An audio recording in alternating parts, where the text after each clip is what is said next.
Olá, porradeiros ferroviários! Olá, porradeiras ferroviárias! Eu sou Otávio Uga, este é o Super 8 e hoje, filme de ação pândego com muita maluquice chegou aos cinemas e você provavelmente não viu. Quer dizer, muita gente não viu, talvez você esteja entre elas. Mas te falar, tem muita coisa interessante aqui nessa produção de 90 milhões de dólares que dividiu a crítica e a estreia foi bem aguada, o público não animou muito a princípio, mas tá começando a descobrir, só não sei se isso vai dar tempo de se recuperar nas bilhetérias. E até por esse início meio morno, esse meu vídeo demorou um pouquinho pra chegar. Mas antes tarde do que nunca. Então vamos lá conversar um pouquinho. Simbora! Qual o calibre de um trem-bala? O que a Ana Vilela aprontou dessa vez? O doce favorito dos meninos do canal Piuí é trem-bala? Tudo isso e muito mais agora. Substituindo um colega, um mercenário é contratado para roubar uma maleta num trem-bala. Porém, o que deveria ser um trabalho rápido, logo se mostra muito mais custoso quando outros bandidos com interesses cruzados atravessam seu caminho, levando a confrontos inesperados dentro desse trem. Pense num cabra bom de escolher projeto, é esse tal de Brad Pitt.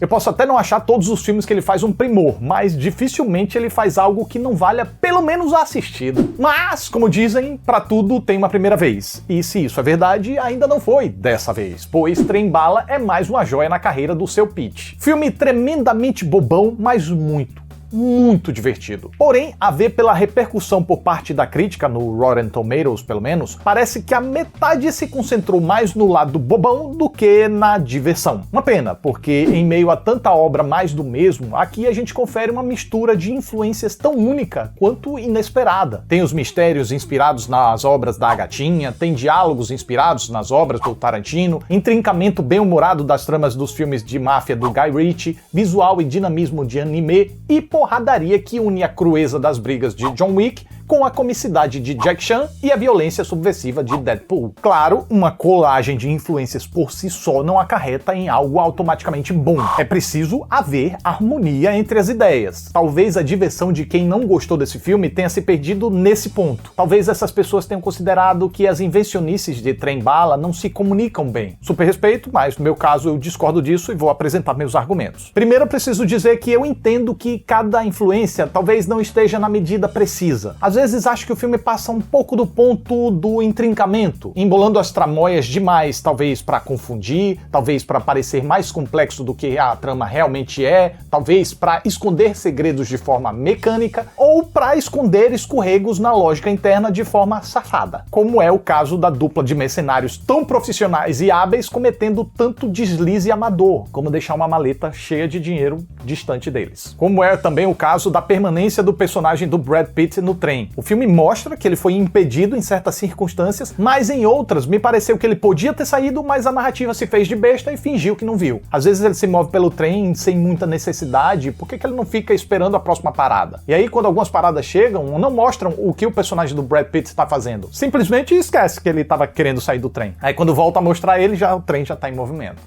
Às vezes eu sinto também que os diálogos tarantinescos não surgem com aquela mesma naturalidade com que a fonte de inspiração costuma apresentar. É como se o texto quisesse muito mostrar que é maneiro, descolado e inteligente, em vez de genuinamente ser muito maneiro, descolado e inteligente. Em outras palavras, os diálogos sapecoides, eles puxam um pouco mais para artificialidade, deixando transparecer uma tentativa de exibicionismo do autor do texto. O que eu não sei se é uma coisa da adaptação do roteiro ou se já vinha do próprio livro. Mas veja bem, gente, isso é às vezes. Às vezes eu fico com a sensaçãozinha de artificialidade nos diálogos. Mas essas coisas são pormenores. Pelo menos pra mim, são coisas que, claro, impedem que a obra chegue perto da perfeição, mas não são coisas que chegam a destruir a experiência. Pois, afinal de contas, mesmo que os elementos isolados não carreguem o mesmo brilho das fontes de inspiração, a mistura excêntrica me pareceu homogênea e, dessa forma, eu creio que seja capaz de nos conduzir por um passeio alucinadamente entusiasmante. Pois sim, a meu ver, o roteiro de Zach Olkowitz, baseado no livro de mesmo nome de Kotaro Isaka, foi hábil em construir um contexto no qual os distintos elementos pudessem se encaixar devidamente. E a direção de David Leitch foi inteligente ao misturar tudo através de um tom galhofa. Por essa razão, deixando as comparações de lado, as ideias que compõem a narrativa de Trem Bala comungam muito bem para receber a absurda, exagerada e descomprometida história que o texto propõe. Aí falando assim, parece que galhofice é o segredo milagroso para fazer todas as ideias desconexas se conectarem, né? Não é bem o caso. É só um dos segredos e nada tem de milagroso. Porque cada caso é um caso, gente. Cabe ao cineasta ter a sensibilidade para entender o tom que o conjunto de ideias com o qual ele está trabalhando exige. Além de que galhofice não responde a um botão de liga e desliga apenas. Uma obra audiovisual não é simplesmente galhofa ou não galhofa. Há graus e graus de galhofice. E o grau adotado aqui me pareceu muito adequado para a proposta. É o suficiente para aliviar o peso da violência, inclusive com um condizente uso de sangue digital em alguns momentos. E se eu condeno isso em filmes que buscam uma maior sobriedade, como eu falei no vídeo de O Predador a Caçada, aqui o espirramento de sangue meio falso condiz com o clima meio falso da narrativa. Por outro lado, o grau de galhofice não é alto o suficiente para tirar o peso dos acontecimentos. E quer mais? Tem mais. Falando aqui de algumas situações específicas. Se os personagens quebram o maior pau dentro de um transporte público, o tom também não chega a um grau de sordidez em que isso seja completamente ignorado. Por mais que seja de um jeito não realista, eles evitam ser flagrados se estapeando pelos funcionários do trem. Situações absurdas das quais o filme aproveita para extrair humor. Que mais? Se o filme é galhofa o suficiente para que os personagens se desembestem a se matar sem que isso pareça gerar consequências legais, também não chega a um grau em que as vidas não importem de jeito algum. Além de boa parte do desenrolar dos fatos depender do sentimento de perda de alguns personagens, se falta risco diante da polícia ou da justiça, sobra na ameaça diante da máfia e na ameaça que os personagens oferecem entre si. Apesar de que às vezes chega até a ser irônico como eles não se preocupam com os perigos que eles estão correndo ali dentro, mas eles se preocupam muito com os perigos que eles podem correr quando o trem finalmente parar na estação final. Mas enfim, de uma forma ou de outra, os acontecimentos aqui são suficientes para mostrar que há vulnerabilidade sim nesses personagens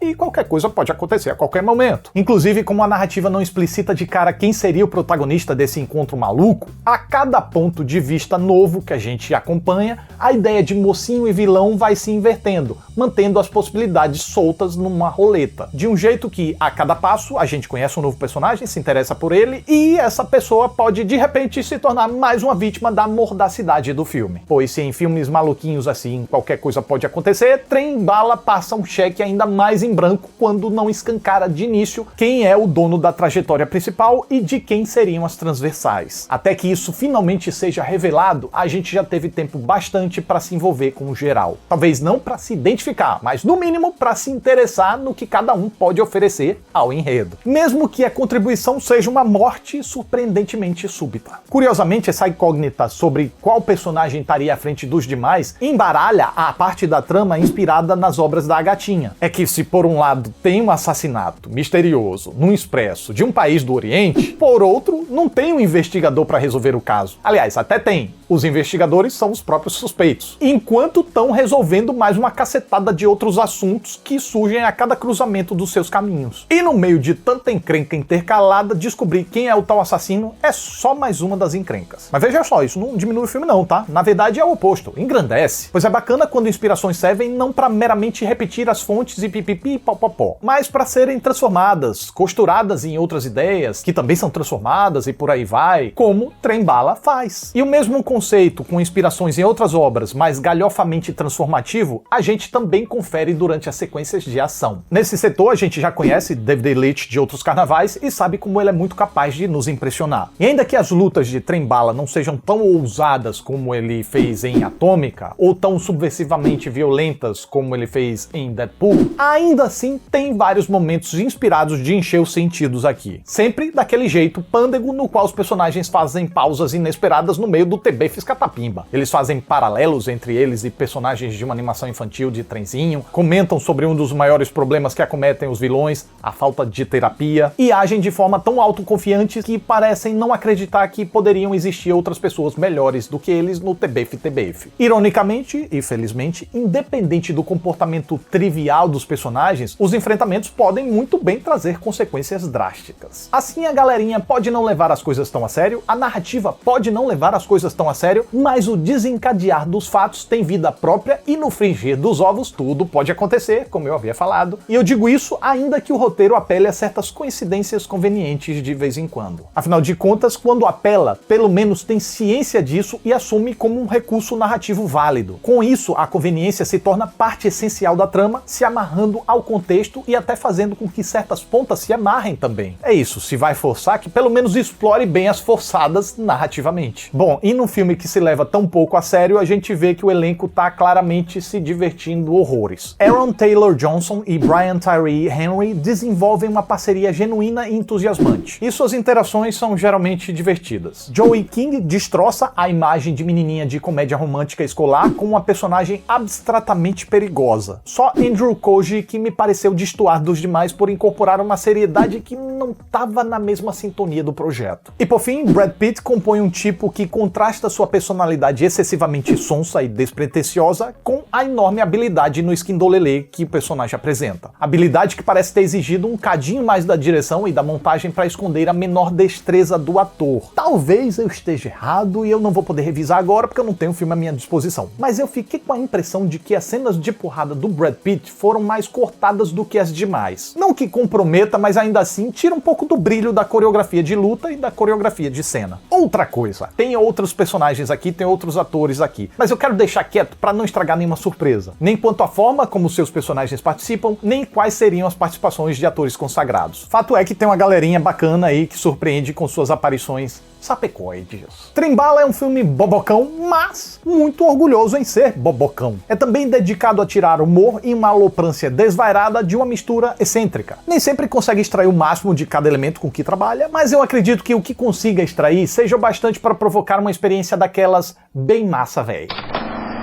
E essa é a minha reação enquanto eu assisti ao filme. E você aí concorda comigo ou discorda comigo? Deixa aí nos comentários que eu quero saber. Então é isso, mais um Super 8 tá chegando ao final. Fico muito grato pela atenção de vocês. Muito obrigado, até a próxima aí.